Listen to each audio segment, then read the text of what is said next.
Hello my dear student, আশা করি সবাই ভালো আছো। তোমাদের সবাইকে স্বাগতম। তোমাদের আজকে সপ্তম শ্রেণীর 1.1 অনুশীলনীর কিছু সমস্যা সমাধান করে দেখাবো। আমরা এখন মূল পর্বে চলে যাই। সবাই দিকে লক্ষ্য করো।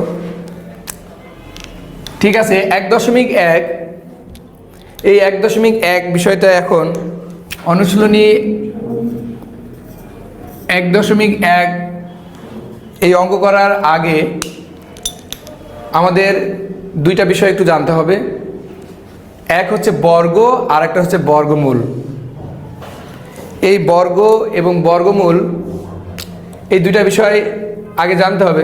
কারণ বর্গ কাকে বলে বা বর্গমূল কাকে বলে, বা বর্গ বিষয়টা কি, বর্গমূল বিষয়টা কি। ঠিক আছে, আমরা দেখি এখানে। যেমন এখানে লেখা আছে, কোনো সংখ্যাকে সেই সংখ্যা দ্বারা গুণ করলে যে গুণফল পাওয়া যায় তা ওই সংখ্যার বর্গ এবং ওই সংখ্যাটি গুণফলের বর্গমূল। ঠিক আছে, আমরা এখানে বুঝলাম যে কোনো একটা সংখ্যাকে যদি ওই সংখ্যা দ্বারা গুণ করি তাহলে যে সংখ্যা পাওয়া যাবে সেটা হচ্ছে বর্গ এবং ওই সংখ্যাটি গুণফলের বর্গমূল। কিন্তু এখানে কিছু প্রশ্ন, কিছু কৌতূহল থেকে যাচ্ছে। কেমন? যেমন ওই সংখ্যাটা কোন সংখ্যাটা, আসলে এটা আমার জানার দরকার আছে যে আসলে ওই সংখ্যাটা বলতে কোন সংখ্যাটা বোঝাচ্ছে। ঠিক আছে, আমরা আরেকটা আইডেন্টিফাই করি যে ওই সংখ্যাটা কোন সংখ্যা। এখানে এক্সাম্পল দেওয়া আছে, দেখো উদাহরণস্বরূপ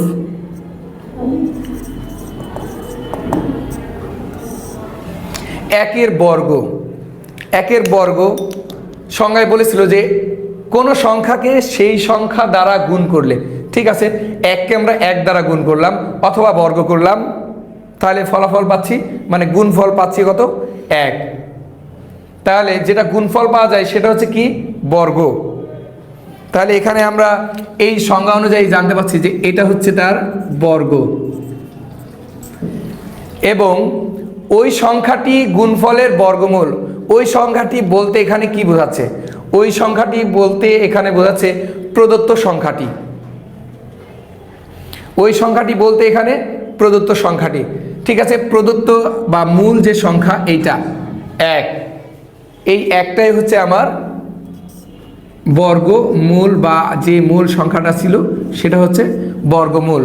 ঠিক আছে, এইরূপ যদি আমরা 2 এর বর্গ করি, 2 গুণ 2 বা 2 স্কোয়ার সমান সমান কত হয়? 4। আবার 3 গুণ 3, কারণ কি আমরা সংজ্ঞায় শিখেছি যে কোনো সংখ্যাকে সেই সংখ্যা দ্বারা গুণ করলে যে গুণফল পাওয়া যায় সেটা হচ্ছে কি? তার বর্গ সংখ্যা। তাহলে এগুলো আসছে সবগুলোই কি? এক একটা বর্গ সংখ্যা। আর এই যে ভিতরে যেটা থাকছে, এই যে আমি মূল যে সংখ্যাটা নিয়েছি, অথবা এইটা বলি, এইটা বলে, এইটা মনে করি, এটা মনে করি, এগুলো হচ্ছে কি? বর্গমূল। আমাদের তাহলে 1.1 এই অনুশীলনীর সমস্যা সলভ করার জন্য এই দুইটা জিনিস অতীব গুরুত্বপূর্ণ। এক হচ্ছে বর্গ আর এক হচ্ছে বর্গমূল। তাই তোমাদের অবশ্যই এই দুইটা জিনিস আগে অবগত হতে হবে, দেন সমস্যা সলভ করতে হবে। তাহলে আবার আরেকবার আমরা রিভিউ করি, বর্গটা কাকে বলে? কোনো সংখ্যাকে যদি আমরা সেই সংখ্যা দ্বারা গুণ করি এবং যে গুণফল পাই সেটাই হচ্ছে তার বর্গ। এক্সাম্পল, 2 গুণ 2 সমান সমান 4।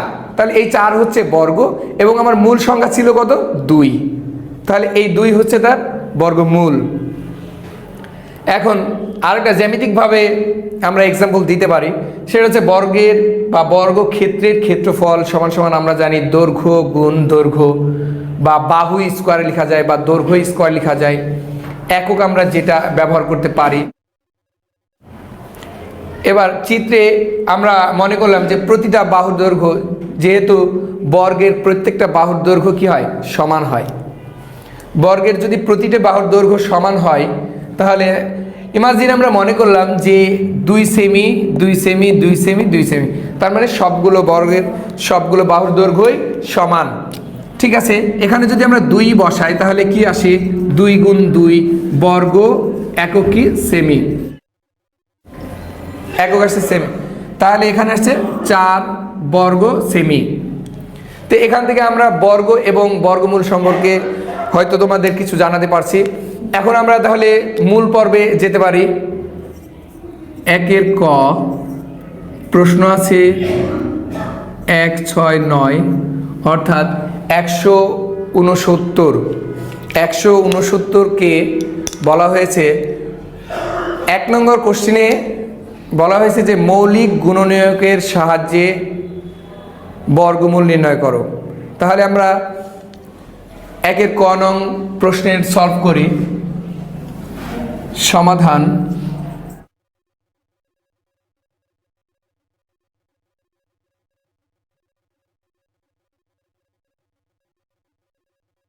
169কে মৌলিক গুণনীয়কের সাহায্যে বিশ্লেষণ করি।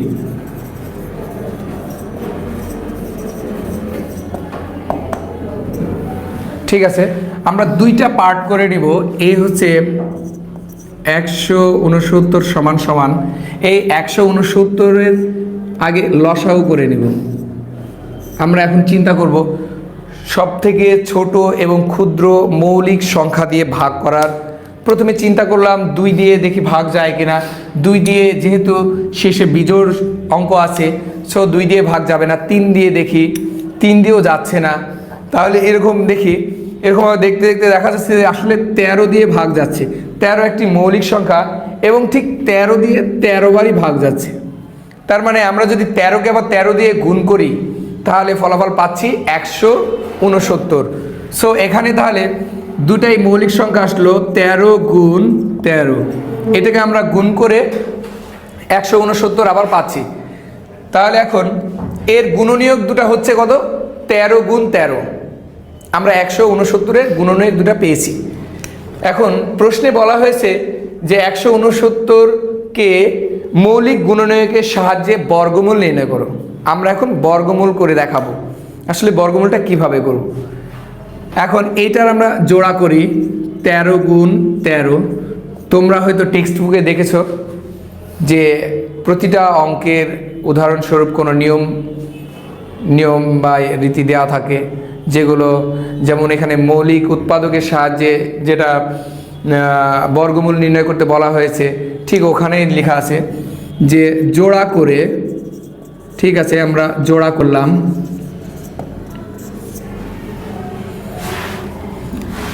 এখন প্রতি জোড়া গুণনীয়ক থেকে একটি করে গুণনীয়ক নিয়ে পাই। এখানে প্রতি জোড়া বলতে কি আসলে, এই যে আমরা জোড়া করেছি, এই যে জোড়া তোমাদের দেখা একটু, এই যে জোড়া করেছি এইটা একটা জোড়া। এইরকম আরও অসংখ্য জোড়া থাকতে পারে। আমাদের সেটা আসলে বেস করবে এই এসে লসাগু করার উপরে এবং তার গুণনীয়ক বা তার উৎপাদকগুলোর উপরে নির্ভর করে। এখন এখানে আমাদের গুণনীয়ক ছিল 2টা, তাই এখানে কি হয়েছে? জোড়া হয়েছে 1 জোড়া। তো 1 জোড়া থেকে আমরা কি বলেছি? প্রতি জোড়া। এই প্রতি জোড়া গুণনীয়ক থেকে কয়টি করে নিব? 1টি করে। তাহলে এখানে আমাদের 1 জোড়া গুণনীয়ক আছে, তাহলে এখানে কত নিব? 1 জোড়া থেকে 1টি গুণনীয়ক। 1টি গুণনীয়ক কত আসছে? 13। এখন তাহলে আমরা এই 13টা কিভাবে কি পাইলাম? ঠিক আছে, আমাদের প্রশ্নে বলা হয়েছিল যে 169 এর মৌলিক গুণনীয়কের সাহায্যে বর্গমূল নির্ণয় করো। তাহলে 169 অতএব 169 এর বর্গমূল সমান সমান √169 সমান সমান 13। আমরা এখন দেখি 169 এর বর্গমূল। আমাদের নতুন কথা হচ্ছে যে এখানে √ আবার কেমনে আসলো বা কিভাবে পেলাম। আসলে আমরা যদি কথায় লিখে বোঝাতে চাই তাহলে বলি 169 এর বর্গমূল কত বা নির্ণয় করলাম বা নির্ণয় করি। তাই 169 এর বর্গমূল সমান সমান এই বর্গমূল চিহ্ন বা প্রতীক চিহ্ন হচ্ছে এটা, যে প্রতীক চিহ্ন হচ্ছে রুট ওভার। এটার নামই হচ্ছে কি যে রুট ওভার, এটার নাম হচ্ছে রুট ওভার, এটা হচ্ছে প্রতীকী চিহ্ন। এইটা সমান সমান আমরা সরাসরি লিখতে পারবো 13। এই 13 আসলে পেয়েছি কোথায়? এই 13 পেয়েছি এই যে জোড়া করে প্রতি জোড়া গুণনীয়ক থেকে একটি করে গুণনীয়ক নিয়ে পাই, এটাই হচ্ছে আমার সেই বর্গমূল যেটা নির্ণয় করা হয়েছে। তোমরা আরেকবার লক্ষ্য করো, দেখো আমি সহজে আরেকবার তোমাদের বোঝাই দিই। প্রশ্নে চাওয়া হয়েছিল যে 169 এর বর্গমূল নির্ণয় করে দেখাও মৌলিক পদ্ধতিতে। এখন ঠিক আছে, আমরা 169 লিখলাম সমাধান। এখন 169কে মৌলিক গুণনীয়কের সাহায্যে বিশ্লেষণ করি। আমরা মৌলিক গুণনীয়কের সাহায্যে বিশ্লেষণ করব। ঠিক আছে, 169 সমান সমান এখন তার গুণনীয়কগুলো কত বা কি, এটা কিভাবে পাবো? আমরা একটা আলাদা করে ডান পাশে লসাগু করে দেখব যে আসলে এখন লসাগুটা কিভাবে। আগে দেখবা তোমরা যে এখানে 2 বা 3 বা 4, কেন এগুলো? যে আসলে আমরা সবসময় ছোট বা ক্ষুদ্র মৌলিক গুণনীয়ক দিয়ে বা ক্ষুদ্র মৌলিক অঙ্ক দিয়ে এখানে ভাগ যায় কিনা সেটা দেখব। যদি ভাগ না যায় তখন আমরা মৌলিক সংখ্যা বা অঙ্ক দিয়ে ট্রাই করব। ঠিক আছে, আমরা দেখলাম যে 13 দিয়ে ভাগ যাচ্ছে, আসলে 13 দিয়ে ঠিক আবার 13 বারই ভাগ যাচ্ছে। তাহলে 13 দিয়ে 13কে গুণ করলে আবার দেখো তাই আসছে 169 আসতেছে। ঠিক আছে, এই পাইলাম আমরা মৌলিক দুইটা গুণনীয়ক, যাকে আমরা উৎপাদকও বলে থাকি। ঠিক আছে, এরপর আমরা সেই নিয়ম অনুযায়ী জোড়া করলাম। জোড়া কেন করলাম? যে আমাদের এই মৌলিক গুণনীয়কের পদ্ধতিতে আছে আসলে যে জোড়া যদি করি তাহলে আমরা দেখো এখানে লেখা আছে এখন প্রতি জোড়া গুণনীয়ক থেকে একটি করে গুণনীয়ক নিয়ে পাই। যদি এখানে 2টা গুণনীয়ক থাকতো আসলে কি হতো, বা 2টা জোড়া থাকতো তাহলে কি হতো? তখন আমরা ঠিক প্রতি জোড়া থেকে একটা করে নিতাম, এই জোড়া থেকে একটা নিতাম, আরেক পাশের আরেক জোড়া থেকে আরেকটা নিতাম, দেন এই 2 জোড়া থেকে একটা একটা করে নিয়ে বা 3 জোড়া থেকে 3টা নিয়ে তখন গুণ করে যেটা আসতো সেটাই হতো ফলাফল বা বর্গমূল। তাহলে 169 এর বর্গমূল সমান সমান রুট ওভার, প্রতীকী চিহ্ন রুট ওভার 169 সমান সমান 13। তোমরা নিশ্চয় এখন তাহলে বুঝতে পারছো যে আসলে মৌলিক গুণনীয়কের সাহায্যে কিভাবে আমরা সহজে বর্গমূল নির্ণয় করতে পারবো। হ্যাঁ, এখন আমরা 1-এর খ নং প্রশ্নে চলে যাই। 1-এর খ নং প্রশ্নে আছে 529, এটাকেও সেম একই পদ্ধতিতে মৌলিক গুণনীয়কের পদ্ধতিতে বর্গমূল নির্ণয় করে দেখাতে হবে। ঠিক আছে, আমরা সেম আগের মতো এখন সহজেই চলে যাব। সমাধান 529কে মৌলিক গুণনীয়কের সাহায্যে বিশ্লেষণ করে পাই। ঠিক আছে, আমরা এখন লিখলাম 529, সেই আগের মতো। বলো তো কী করতে হবে এখানে? নিশ্চয়ই জানা আছে। 529 যদি লসাগু করি, এখন ঠিক আছে দেখো 529 লিখেছি, এখন লসাগু করব। আমরা চাচ্ছি যে ঠিক আগের মতো 2, 3, 4 ঠিক এরকমভাবে যে আগে 2 দিয়ে চেষ্টা করে দেখব যে ভাগ যায় কিনা, তারপরে দেখব 3 দিয়ে যায় কিনা, তারপরে 4 দিয়ে না গেলে 4 দিয়ে 5 দিয়ে এভাবে ট্রাই করে দেখব। এরকম ঠিক এটাও তাই যে যাচ্ছে না। আসলে আমরা এখন চিন্তা করে দেখি যে আসলে কত দিয়ে আসলে ভাগটা যেতে পারে। কয়েকটা এই সংখ্যা নিই। আমরা এমনিতে জানি যে 15 গুণ 15 যদি লিখি তাহলে কত হয়? 225 হয়। তারপর 20 গুণ 20 যদি লিখি তাহলে 400 হয়। তাহলে ডেফিনেটলি 20-এর উপরে হবে। আমরা কয়েকটা মৌলিক সংখ্যা নিয়ে দেখি। তাহলে যদি 23 দিয়ে নিই তাহলে কত হয় দেখি। এখানে হয়তো 23-এ আসতে পারে। এটাকে আবার গুণ করে আমরা দেখতে পারি রাফে সহজে। 23 গুণ 23, 3 × 9, 3 দুগুণে 6, 1 ঘর চলে গেল 0, 23 দুগুণে 46, আসছে কত 2 হাত থেকে 1, 5, 529। তার মানে 23কে আমরা 23 দিয়ে গুণ করলে পাচ্ছি কত, পাচ্ছি 529 পাচ্ছি। ঠিক আছে, তাহলে এর গুণনীয়ক আসলো 23 গুণ 23, এর গুণনীয়ক আমরা পাইলাম 23 গুণ 23। ঠিক আছে, 23 গুণ 23। এখন আমরা কি করব, জোড়া করে নিই। সে মৌলিক গুণনীয়কের সাহায্যে বর্গমূল নির্ণয় করার পদ্ধতি, জোড়া করে। এখন যেটা, এখন প্রতি জোড়া গুণনীয়ক থেকে কি নিতে হবে বলো তো, প্রতি জোড়া গুণনীয়ক থেকে একটি করে গুণনীয়ক নিয়ে, একটি করে গুণনীয়ক নিয়ে পাই। তাহলে এখানেও সেম একটাই জোড়া, তাহলে পাচ্ছি কত 23, সেম আগের মতোই। আগে ছিল 13 গুণ 13, এখন খ নাম্বার আছে 23 গুণ 23, এটাও একটা মৌলিক সংখ্যা। তাহলে আমরা একটা জোড়া থেকে ঠিক একটাই গুণনীয়ক নিব, তাহলে আসছে এখানে 23। তো এখন আগের মতোই লিখি, 529 এর বর্গমূল সমান সমান প্রতীকী চিহ্ন রুট ওভার 529 সমান সমান 23। আমরা এখন এখানে আগের মতো জেনে নিই যে আসলে এই 23 আসলো কোথা থেকে, এই রুট ওভার আসলো কোথা থেকে।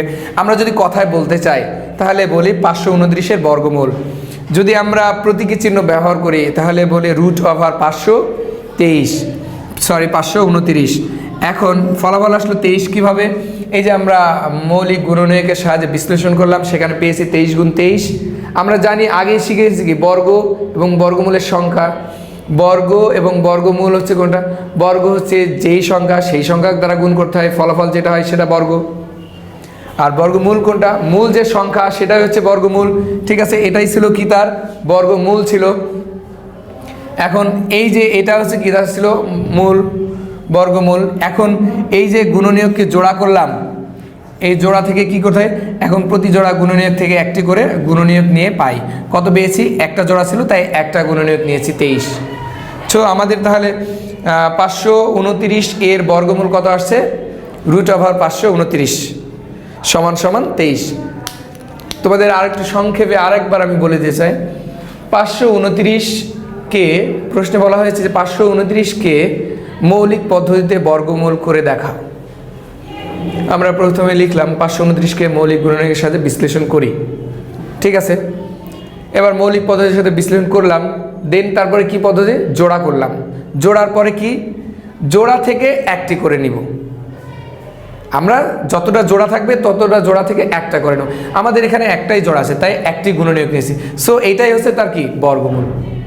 ওকে, আমরা দেন এখন গ নম্বরে চলে যাই। তোমাদের সুবিধার্থে আমি একটু কাটছাট করে লিখি, তাহলে সুবিধা হবে হয়তো। গ নম্বর প্রশ্নে আছে 1521 সমাধান। 1521কে মৌলিক গুণনের সাহায্যে বিশ্লেষণ করে পায়। 1521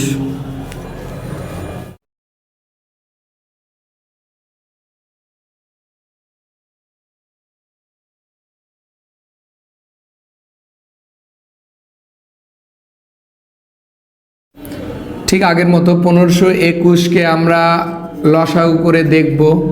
1521-এর লসাগু করি, 3 দিয়ে যদি ভাগ করি তাহলে আসে কত, 3 7 21। দশক শতক আমরা 2টা ঘর পার করলাম, তাহলে একটা শূন্য, 3 5 15, ঠিক আসছে 507। এখন যদি আবার আমরা 3 দিয়ে ভাগ দিই বা 2 দিয়ে ভাগ, 3 দিয়ে ভাগ দিলে এবার আসে কত, এবার আসে 169। 3 নং 87, 7 হাতে থাকে 2, 3 6 18 আর 2 বিশেষ শূন্য হাতে থাকে 2, 3 1 3 আর 2 5। তাহলে এই 169 আমরা আগেই জেনেছি ক নাম্বারে 13 গুণ 13। তাহলে এখানে আমাদের আসলো কি গুণনীয়কগুলো 3 গুণ 3 গুণ 13 গুণ 13। দেখো আগের থেকেও এখন আমাদের সহজতা পাচ্ছি। ক নম্বরে শিখেছিলাম 169, এখানে কোনো পর্বে 169 পেয়েছি। এখন আমরা ঠিক আছে আগের মতো জোড়া করে নিই। 3 গুণ 3 গুণ 13 গুণ 13। এখানে আমরা থার্ড ব্র্যাকেট দিয়ে লিখে দেবো জোড়া করে। এখন প্রতি জোড়া গুণনীয়ক থেকে একটি করে গুণনীয়ক নিয়ে পাই। এখানে তাহলে গুণনীয়ক পাচ্ছি কি কি দেখো, গুণনীয়ক এবার কিন্তু পাচ্ছি 2টা। এখানে আমার গুণনীয়কের জোড়া পেয়েছি কয়টা এবার, তাহলে গুণনীয়কের জোড়া পেয়েছি 2টা। এক হচ্ছে 3 গুণ 3, আর এক হচ্ছে 13 গুণ 13। এর আগে আমরা যতবারই অঙ্ক করেছি সবসময় একটা করে জোড়া পেয়েছি, এবার আমরা 2টা জোড়া পেয়েছি। এক জোড়া হচ্ছে 3 গুণ 3, আর এক জোড়া হচ্ছে 13 গুণ 13।